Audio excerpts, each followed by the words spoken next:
Thank you all for making it to the last session and staying awake. This is going to be great. My name is Rebecca, and I manage hospitality on the Upper House team, so this conversation all day has been very exciting, especially to take the idea of hospitality outside of fancy events like this, but just into everyday life. So our panelists today, you all live into hospitality with populations who often go unseen. And I'm hoping that what our conversation can do today is push out of the idea of hospitality solely in our homes or solely in the kitchen food part of hospitality, but how can we provide hospitality in our jobs, in our extracurriculars? How can it become more of an everyday practice? That's where I'm hoping that we'll go with this. So to start us off, could we go down the line, and would you introduce yourself by sharing your name and affiliation, and then answer the question, when were you first aware of the impact of hospitality, whether good or bad, but when was the first time you were like, oh, this is a thing that should be happening? Does that make sense? All right, Jean? Okay. I'm Jean-Rene Watchou. I'm originally from Cameroon, and I'm on staff at Christ Presbyterian Church, doing the international outreach ministry there. The first time that I really experienced hospitality in a way that really impacted me is at Christ Presbyterian Church. Unfortunately, I'm going to be talking about my church, but that's the reality. That's something that stuck with me. I moved here about 18 years ago to go to school. I moved in January. And as I moved from the East Coast, I was looking for a church that I would call home. And I had a list of 4 Presbyterian churches in Madison to visit. The first one that I chose to visit was Christ Presbyterian Church. So I got there one Sunday morning. I got there very, very early. And as soon as I crossed the door, an elderly couple welcomed me. They took me around, showed me the church before the service. It was Super Bowl Sunday, and a group of young adults were having a Super Bowl watch party at the pastor's house. Where I grew up, we know football, real football.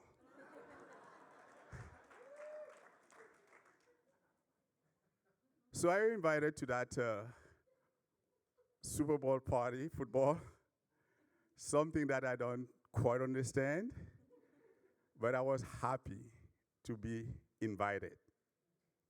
I went there, and they knew that I was more comfortable expressing myself in French.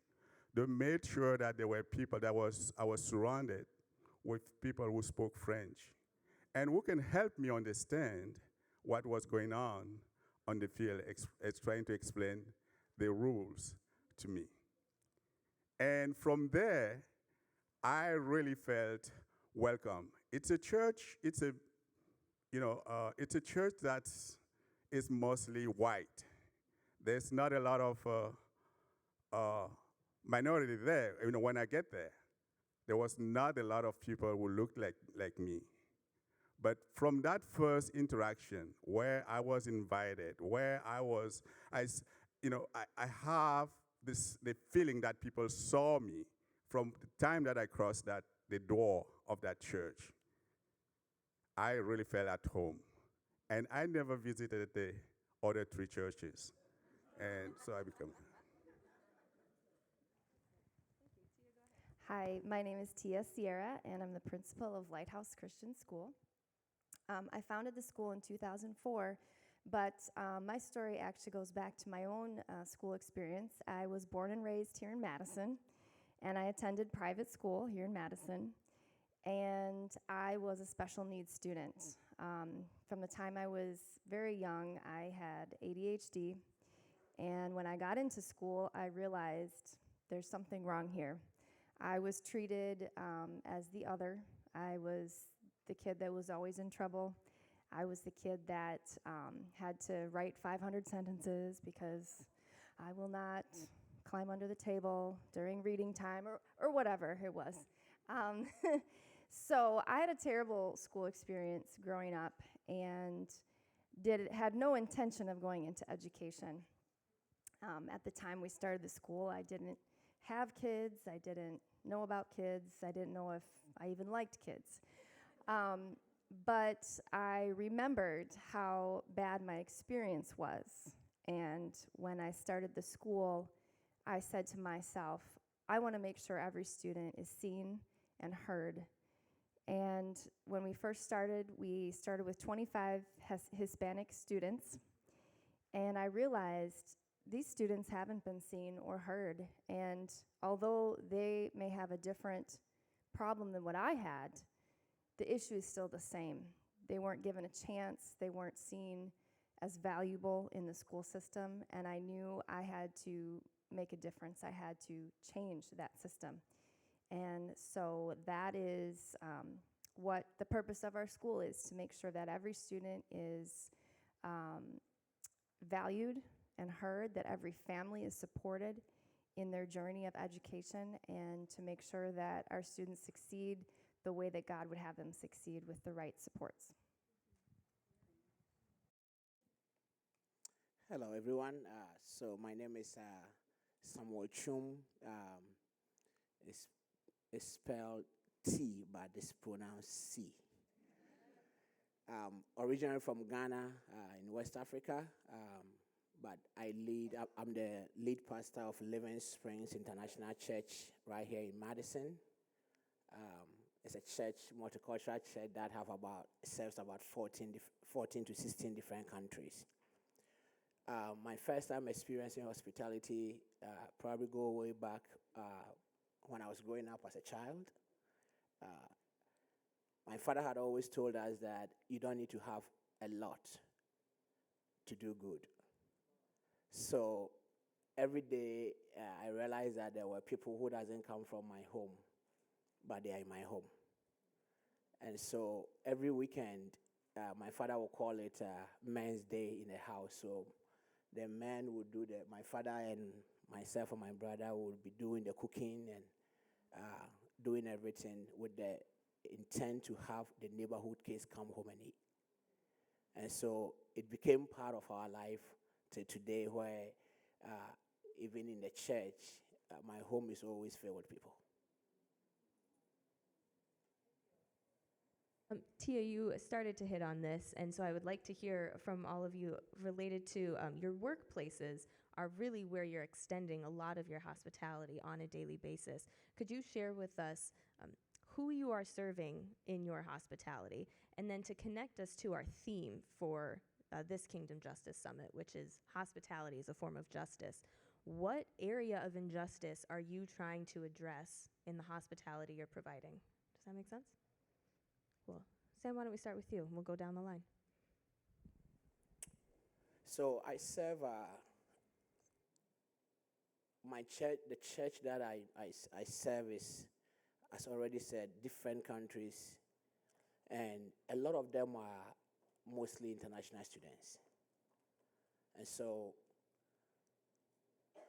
you have people who come in and the goal is just to come for school. They don't have anything. They come with fire for the Lord, but yes, still they want to find a place to identify, because if they don't find it, they are gone. And so part of what I believe is happening with me is being able to meet them at their point of need where they are, and to be able to make sure that they are not alone, they are not judged based on their culture or wherever they are coming from, but there's a home for them to be. And so, and I believe that it is, the first speaker said something. He said that, I think he said America is very generous, but sometimes we might not be hospitable. And so I want people to, the church or the people to realize that it's not because we need to have a lot before we can be hospitable. And that injustice of you need to really be special, you need to be this before you be able to fit in. I don't believe in that. I believe that we need to be able to cut it across board. I believe that everyone, the reason why I have a theory that I stay with, that when you buy a car, there's always a spare's seat. The reason why there's always a spare is to serve somebody else. And so that mindset is what I carry to be able to serve the people.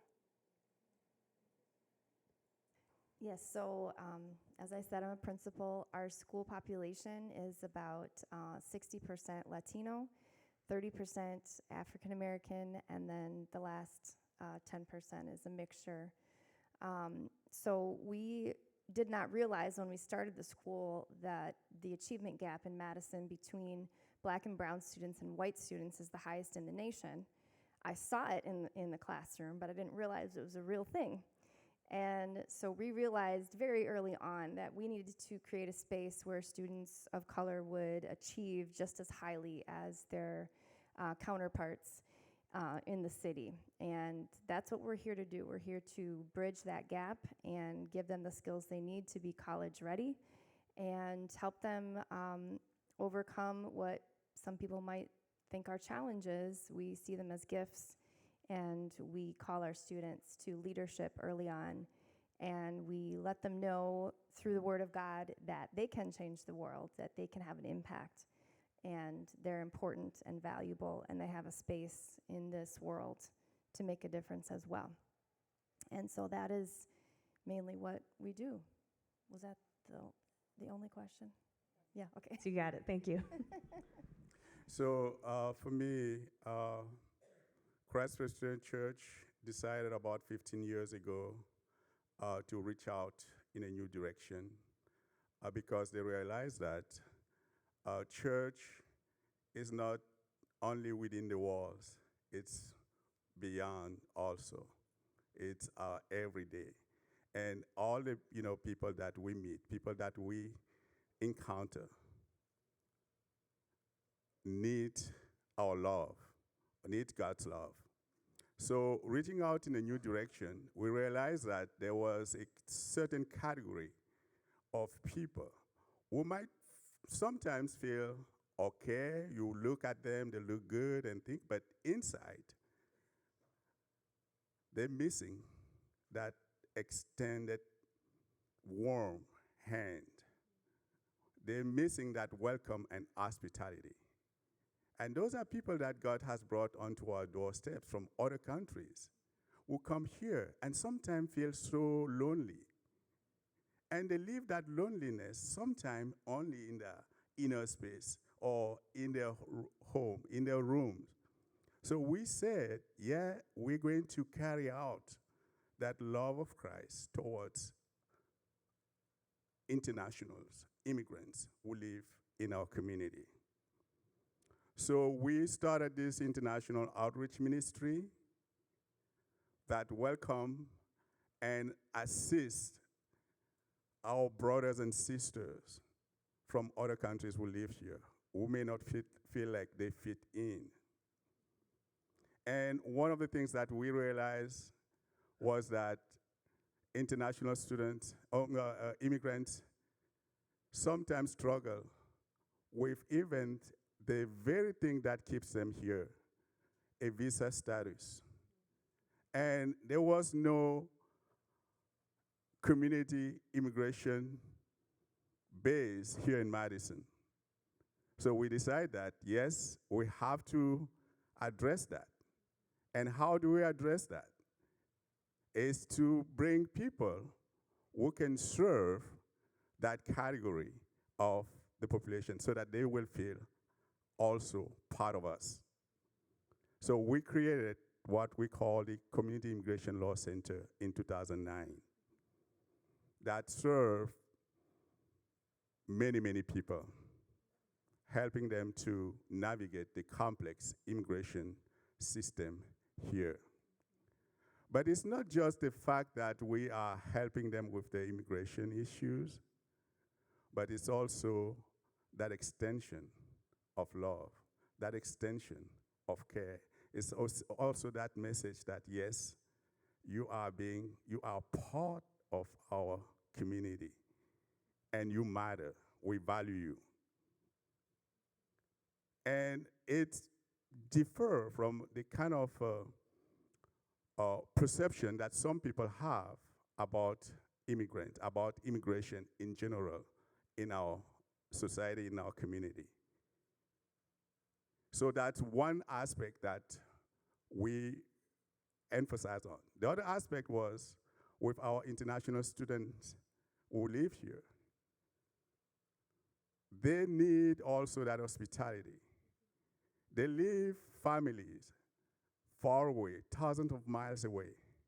We all know sometimes when we have to lead our kids to college, how difficult that is. But imagine a parent who is sending their freshman child thousands of miles away, not being able to visit. That's hard. So we try to be there for those parents.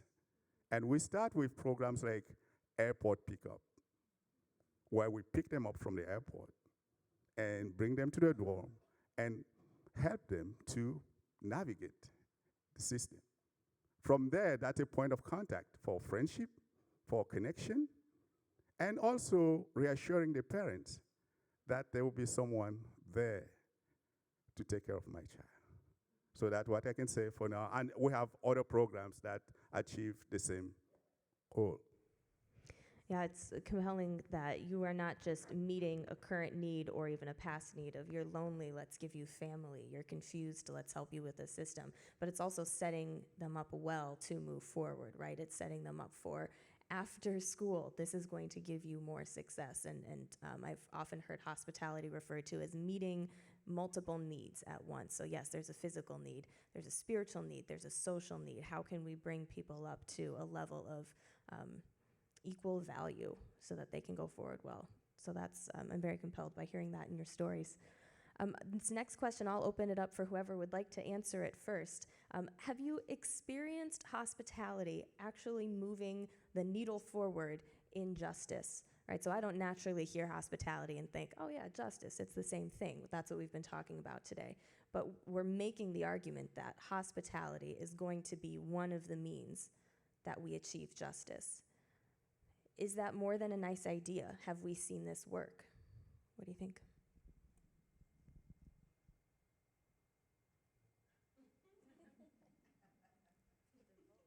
Me. Okay. Yes, I absolutely think hospitality is where everything starts.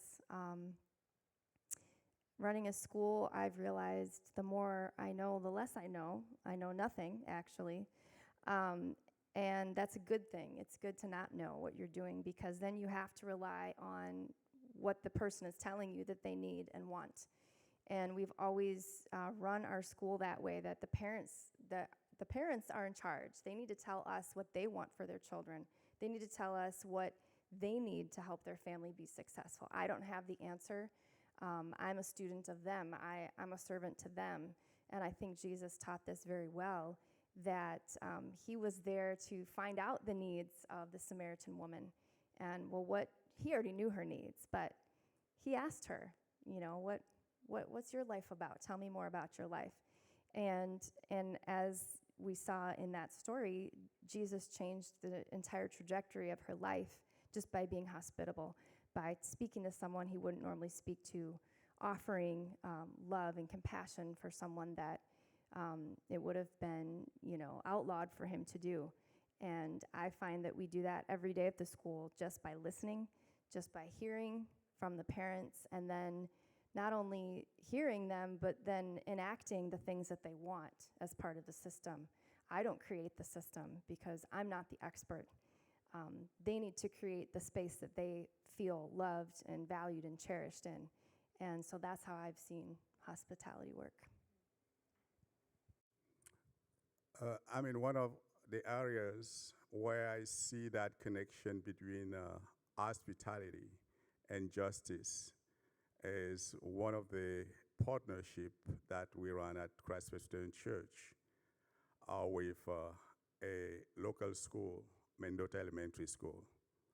It's a low-income school located on the north side of Madison. And for the past 10 or 11 years, we've been a partner of that school, helping that school to become a community school.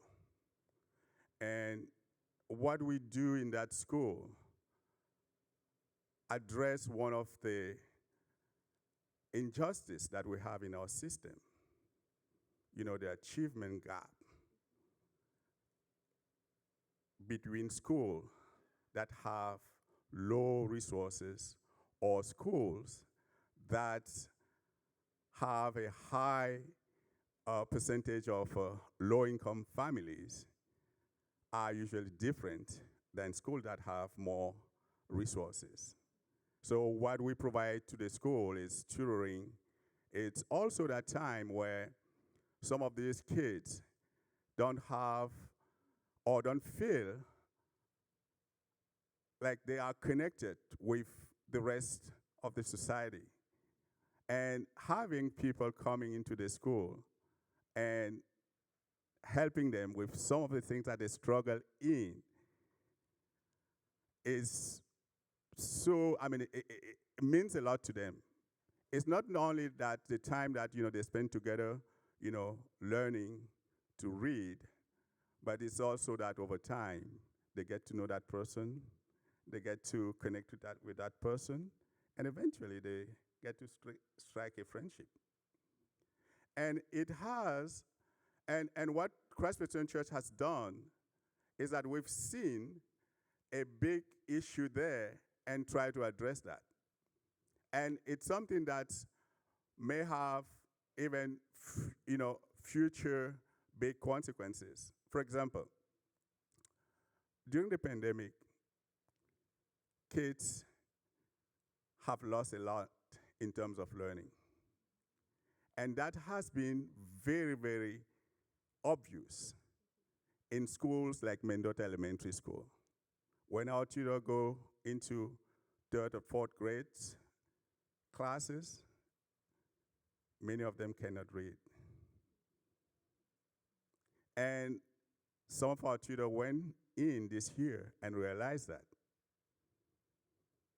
And it was an issue that was more, above the magnitude of the number of children that we could send there. So they came up with a solution, strike a partnership with the School of Human Ecology here, where the church will pay the stipend of 3 students will go to Mendota Elementary School 4 times a week and spend 2 hours teaching, helping those kids to read.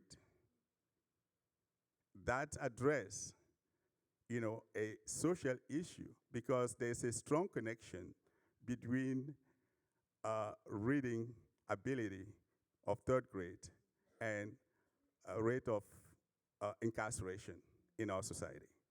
So it's, for us, addressing those issues at the root, it's better because it would avoid us to have this problem in the future. And also it's a matter of justice. Like all the schools, all the kids should have access, should have the resources to learn equally, no matter, the zip code.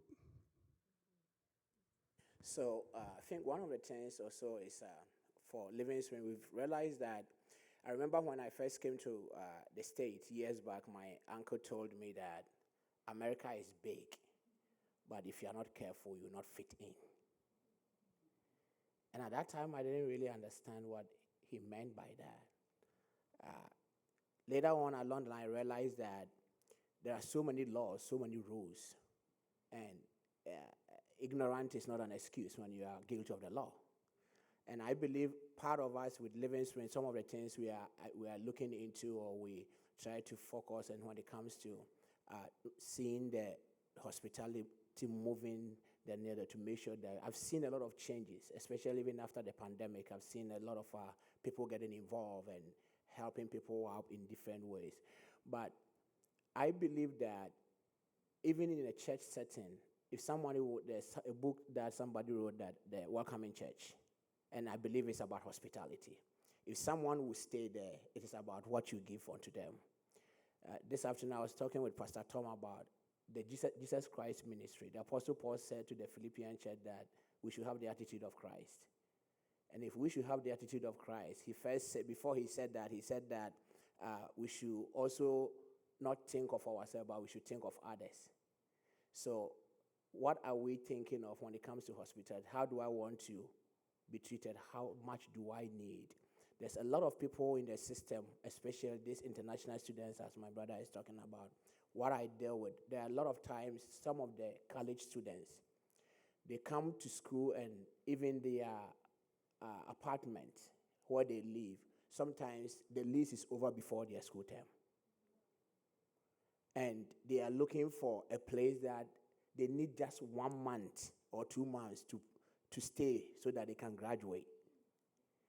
And where do they go? And I've seen some of them being frustrated and are failing even in class because of that burden. So, meanwhile, there are the resources out there that sometimes they don't even know where to find it.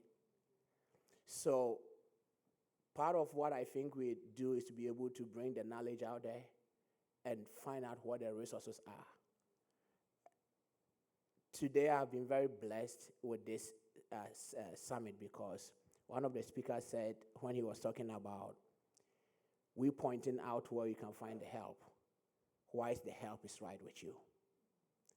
So this year, Living Springs have a team called Standing in the Gap. And if we want to stand in the gap, it means that it's going to come in different aspects: education, sharing the knowledge, finding the opportunity to be help, to give help to the students and those who are marginalized and those who need the resources, because fear is one of the things that actually is and a lot of people have fear. Especially you're a student, you come in, they give you warning. From where I'm coming from, when you're going to America or you're traveling, they give you, people who have not even come to America here will give you the rules. Don't do that, don't do that. You can get in trouble with this, you can get in trouble with that. And so they are already coming in with this fear in you. So we lack the knowledge and where to even find those reasons. So I think over time we need to educate them. We need to let them know that you can come to me, you can trust me, and tell me that you are immigrant. You don't have what it takes. You can trust me that you need this. That I'm not going to report you. I'm not going to just put you in trouble, but going to find the help for you. So I think part of that, giving that hospitality, is making a lot of changes and helping people being able to find the resources and the need that they have. That's great. So after this panel, we're going to start thinking about a faithful next step, right? So we're going to try and think, great, I have to try to be hospitable now in my own life. I now know this is what I'm called to, one of the many things. So starting to gear some questions towards how can we be thinking about hospitality. How did you decide or narrow down who you were going to serve? I mean, was it by proximity? Was it actually, nope, it's only hospitality if it's to a stranger, so I'm going to find people that I don't know and serve them? Is it, to your point, Jean-Rene, is it I'm serving these people because if I serve this group or this area, it's going to be a catalyst for all other areas, reading to incarceration? How do you choose or analyze your surroundings and say, out of all the need, I'm going to try to be hospitable here? Go first on that. Go ahead. So when I moved from Chicago to Madison, and when I moved here, a couple of things I discovered. At that time, there were few. You walk around, I see there's a Nigerian church, there's a Liberian church, there is this church, and there's a Ghana church, and I sat down one day and I was praying about it. Said, then where is the Church of God? Because I visited few of that churches, and you go there and we're doing the same thing as we used to do. And I said, no, I don't want to have a Ghanaian church. I want to have the Church of God. The purpose how the church shifted to have 16 countries is the beginning of it. And what I saw, what I decided to do, and I've shared this with Matthew and other leaders of the land a couple of times, that when I walked to Madison, I found out that I remember coming down here to Madison with my family. At that time, I was looking for private daycare for my children, and I went to a place. And then the school, after meeting with the leader of the school, he asked me, "What are you doing here?" And I said, "I've come for a church." And then he asked me, "What is your church?" So I explained the church that where I'm coming from. And then he said, "You sound like a very smart guy. It sounds like you have a calling upon your life. I want to offer you a position here because your kind of church don't work in Madison." So when he said that, right away, part of something broke in me. And I looked at him and I said, if God brought me here, then my kind of church will work. So even the school that I wanted to have for my kids, right away, I said, I don't want this school. So I began to really look around and began to think of what is going on, because I'm just new in Madison, and I've been told that Madison is a death trap for ministers and so many things you hear. So I began to really look around the environment and see what was going on. I found out that there is a community that is missing. And to me personally, this is how my focus, or what the Lord really put on me. Everybody, affiliation is good, and being able to identify who you are, and because it also helps. So I said that I want to reach out to the African community in Madison. The reason being that I found out that there were a lot of them, but it was missing. Everyone is afraid to even talk. They don't know where to go. And we were that missing part. So to me, and Living Springs, one of the things that the Lord placed on my heart is that my father used to say that the eye of God is so big, not your hand cannot cover it, or have to be so many people who have to do it. So I realized that I cannot serve everybody, but I need to be able to serve some people. So who are the people that I can serve? Then why don't I serve the people that I can understand, that I can also see their need, that they are not afraid to come and talk to me, because someone will be afraid to come and talk to you because of what they've heard. But if they can come and talk to me, maybe I know that I can talk to Tia, and Tia is not going to be a problem. So my part was being able to, this is how God, I realized that there was a Lord who put on my heart to reach out to the African community as much as possible, and especially to the international students who come here and they are lost. So that's how mine came in. I believe that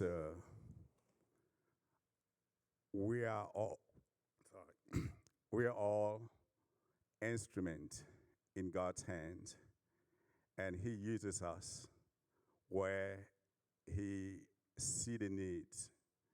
That's our calling. You know, God sees the needs in places and direct us towards those needs. And that's how I see my involvement in ministry. That's how I see my church involvement in ministries. When I start, for example, the Community Immigration Law Center, I didn't think that it would be the thing that is today with 3 lawyers. All I wanted was to have a few people who can provide a small service to the community. But I was really surprised how receptive all the people, the resource, the lawyers, people that I needed to get this service going, how they responded to my call. Almost nobody said no to me.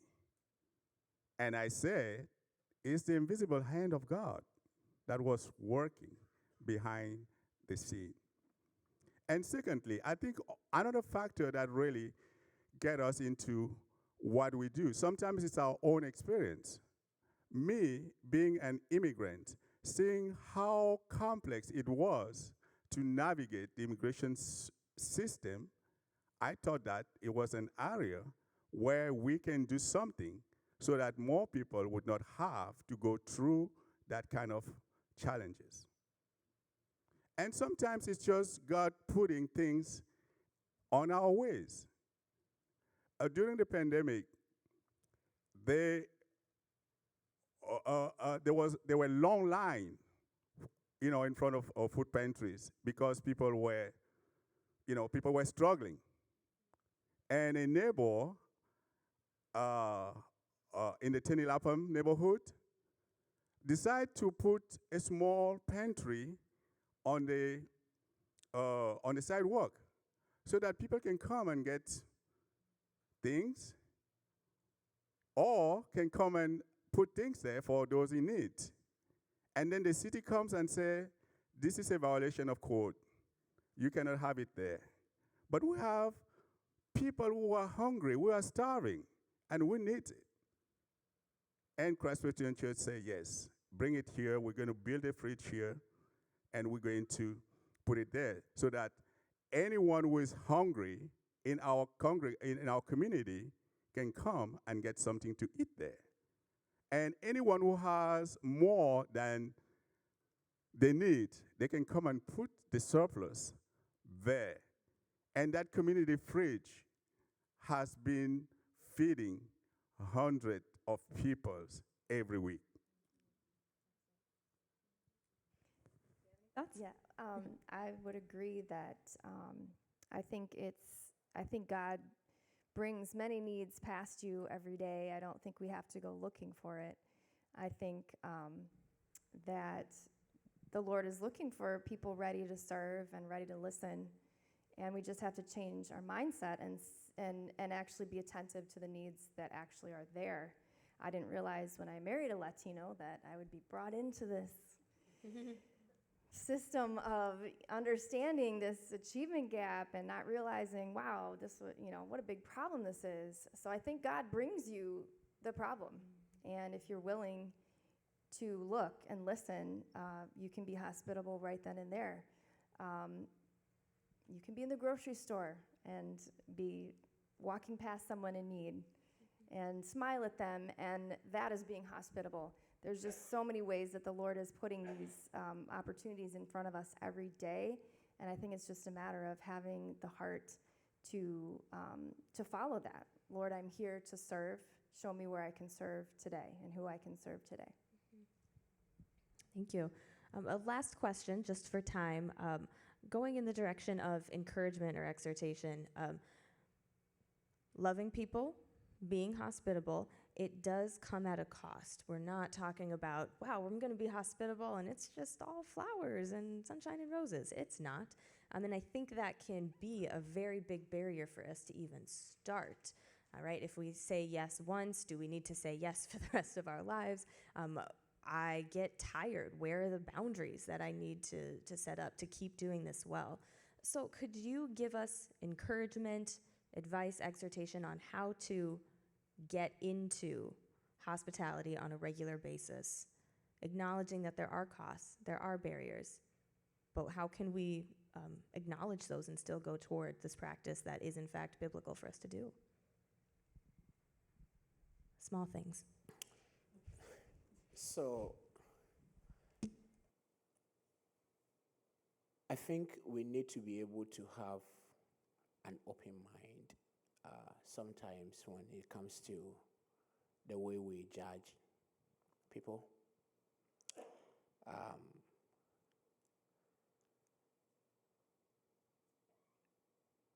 I was at a train station in Chicago when a young man just ran to me and said, "Can I get $1 for the train?" And right then I was thinking, if I give him this $1, maybe he's just going to use it for something. But I gave him the $1. As soon as I gave him the $1, I saw the train coming and I saw him running towards the train. So truly he needed $1 to just get into the train. My first mind, with his appearance and whatever, probably was thinking, he's going to use it for something bad. But it wasn't. So I think we need to stop being judgmental a little bit. The challenges are there, the barriers are there. There are many times, I use myself as an example. I started earlier by saying that you always have children and you have people in my home. My wife is always in the kitchen cooking because on Sunday, I'm going to have students walking in there, they're going to be eating. And I've had situations where somebody needs a place to stay for a month, and then you find out that later on 1 month turns to 2 months, and 2 months turns to 6 months, and you don't know how to let them say, it's time to go, because they are there, and a year has come and they are still there. And the question is, after that, you tell yourself, if this one leaves, I'm not doing it again. But before they leave, there's another one coming. How do you really stop this? You need to have the heart, knowing that every single thing you do is changing somebody's life. And you don't need to have a lot to be a blessing. So I think we need to be able to allow ourselves to go beyond the barrier. We have so many reasons why we can't, but there's also so many reasons why we can. So if we can allow the can't be less than we can and give people the benefit of the doubt, I believe in the model what James said. He said, if somebody comes to you and tells you that he's hungry, and then you tell him that go and pray for him and say, go in peace, you have not done anything, because faith without works is dead. I believe in the practical preaching. I believe in practicality. So I think we should be practical. Yes, you face the challenges. Yes, some of them will disappoint you. Sometimes they will take advantage. But at the end of the day, one thing is for sure. We are planting seeds. And just as I always believe that just as there's a seed time, there's always a harvest time. Because someone is going to be blessed one way or the other. So let's look beyond what sometimes we see. We don't need a lot to be a blessing or be hospitable. We don't have to be only generous. We have to be hospitable. I like that one. I love what Paul said, that I will spend and be spent. And when we spend ourselves, we can't ever outgive God. He'll always give back. One rule that I have for myself is that if a need is before me and I say yes, the Lord has promised that he will make up for it. For if I have to stay up late, he'll bless me with more sleep. If I have to spend money on somebody I didn't expect, he'll always replace it. So you can always say yes. But on the other hand, you also have to know that you're not the Savior, and only Jesus is the Savior. We're here to serve, and I can't fix everybody, and I can't fix everything. So as I said before, I look at what I can do today and what I can do right now and put the rest in God's hands. So I think it can start very small, just day by day. What can I do today? And the Lord will always repay you for everything you've done. And I agree with both of you. I think the more blessing we give, the more we receive. We have this compassionate heart. We do it out of love. We do it as Christ asked us to do, and that we're following his steps. And we give as much as we can. And we do our part, because we have to do our part. We cannot fix the whole world issues. But if each one of us, that's my philosophy, if each one of us does his part in that small area where they can, the world will be a better place, because we will have done good things in so many places. So I think always remember that whose work is this? We're doing God's work. So I always pray that God will give me the wisdom, the strength, the joy to do that hospitality, knowing that I cannot do it all by myself. Wonderful. Jean-Rene, Tia, Samuel, thank you very much. If you could give a round of applause for our panelists.